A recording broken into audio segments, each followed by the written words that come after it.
Hello မင်္ဂလာပါဒီကနေ့ပဲမြတ်သောသခင်ယေရှုခရစ်တော်၏နာမ၌အားလုံးကိုလက်ဆွဲနှုတ်ဆက်ကြိုဆိုလို့ဆက်စကားဆိုခြင်းတယ်ကျွန်တော်က Reverend Tang San Moon ဖြစ်ပါတယ်ဆရာ Tang San လို့များသောအားဖြင့်ခေါ်ကြပါတယ်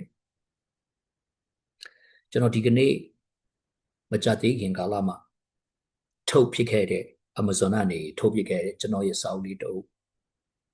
မိတ်ဆက်ခြင်းတယ်ဒါပေမဲ့စာအုပ်မိတ်ဆက်တယ်လို့ပြောတဲ့အခါမှာစာအုပ်ကိုမိတ်ဆက်တယ်ဆိုတာတဲ့အဲ့ဒီစာအုပ်ထဲမှာပါတဲ့အကြောင်းအရာလေးကိုမိတ်ဆက်တယ်လို့ပို့ပြီးတော့သဘောထားစေချင်ပါတယ်အဲ့ဒီစာအုပ်က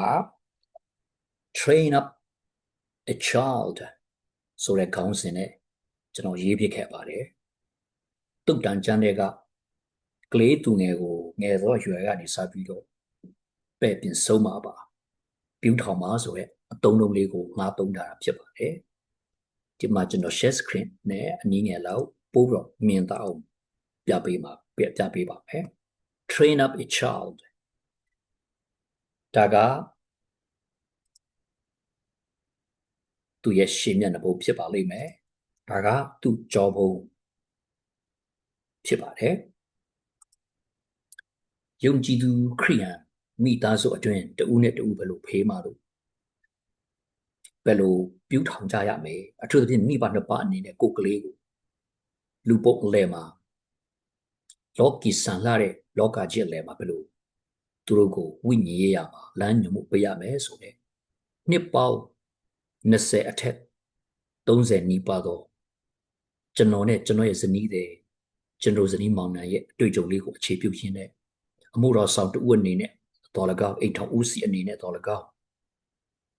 ကြုံခဲ့ရတဲ့အတွေ့အကြုံလေးတွေကိုအခြေပြုပြီးတော့ပြုစုထားတဲ့စာအုပ်လေးဖြစ်ပါတယ်ခရိယန်အိတ်ထောင်နဲ့ပတ်သက်တဲ့စာအုပ်စာပေပေါင်းများစွာကျွန်တော်ဖတ်ခဲ့ပူးကြပါလိမ့်မယ်ဒါမဲ့ကျွန်တော်ဒီစာအုပ်ထဲမှာအဓိကကျွန်တော်ရဲ့ယုံကြည်ခံယူမှုရှိတဲ့အတိုင်းဘာကိုအသားပေးထားတယ်လဲဆိုရင်အေဝံဂေလိတရားနည်းကြပြုထောင်မှုဖြစ်ရမယ်ဆိုတဲ့သခင်ယေရှုခရစ်ရဲ့အေဝံဂေလိတရားကိုအခြေပြုတော့အိမ်ထောင်မှုပြုခြင်းကိုအဓိကဥစားပေးထားပါတယ်ဒါကြောင့်မို့လို့သူ့ရဲ့ subtitle အနေနဲ့ Gospel Parenting အေဝံဂေလိတရားနည်းကြကိုယ့်ရဲ့မိသားစုကိုပြုထောင်ခြင်းပေါ့အိမ်ထောင်မိသားစုကိုလေ့ကျင့်ပြုထောင်ခြင်းလို့ subtitle ပေးထားပါတယ်မှန်ပါတယ်မိဘတဦးအနေနဲ့ကိုယ့်သားသမီးကိုပုံစံမျိုးစုံနီလန်းမျိုးစုံနဲ့ကျွန်တော်ပြုထောင်ကြရပါတယ်အားလုံးကတော့အတူတူပါပဲကိုယ့်သားသမီးကိုဖြစ်စေခြင်းနဲ့ဆန္ဒပါဒါ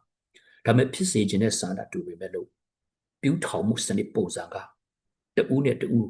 တအိမ်ထောင်ကနေတအိမ်ထောင်ကွဲပြားသွားမှာဖြစ်ပါတယ်တိုးတော်ဒီကနေ့ဒီဆောက်ထဲမှာကျွန်တော်ရဲ့ဆိုလိုရင်းကယေရှုခရစ်ရဲ့ကယ်တင်ခြင်းဧဝံဂေလိတရားကိုယုံကြည်သက်ဝင်လို့အပေတကားပိတ်ကောင်းမြင်တကားပွင့်လို့ထိုယေရှုခရစ်တော်ရဲ့ကယ်တင်ခြင်းလမ်းစဉ်မှာရှောက်နေတဲ့မိဘများအနေနဲ့ကိုယ်သားသမီးကိုအဲ့ဒီပုံစံနည်းကြအတိုင်းပဲပြုထောင်တင်တယ်ပြုထောင်ရမှာဖြစ်ပါတယ်အဲ့ဒီလိုနည်းကြ၎င်းနည်းကြပြုထောင်ဖို့လည်းပဲကျွန်တော်မှာတောင်းဝန်တာတောင်းအပြစ်ရှိတယ်ဆိုတာကိုအတိပေးခြင်းတာဖြစ်ပါတယ်ဒါကြောင့်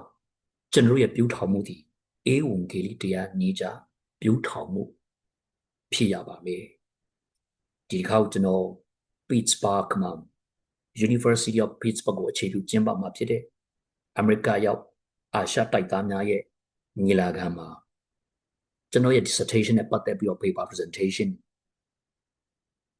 စာတမ်းဖတ်ရင်းနဲ့ Pittsburgh မြို့မှာရှိတဲ့ယုံကြည်သူမြန်မာယုံကြည်သူခရိယန်မိသားစုနဲ့မိသားရဖွဲ့ရမှာဖြစ်ပါတယ်ဖွဲ့ခွင့်ရရှိတဲ့အတွက်ကြောင့်မို့လို့ယေရှုတင်တဲ့စီစဉ်ပြီးတော့တင်းတို့ဇာမစာတော့တာဝန်ရှိပုဂ္ဂိုလ်များတဲ့အထူးယေရှုတင်တဲ့အဆက်အသွယ်လုပ်ပြီးတော့ပုဂ္ဂိုလ်များတဲ့အထူးယေရှုတင်တဲ့တရက်နှစ်ရက်ရတဲ့အချိန်လေးအတွင်းမှာပဲကျွန်တော်ရဲ့စာတမ်းကတပတ်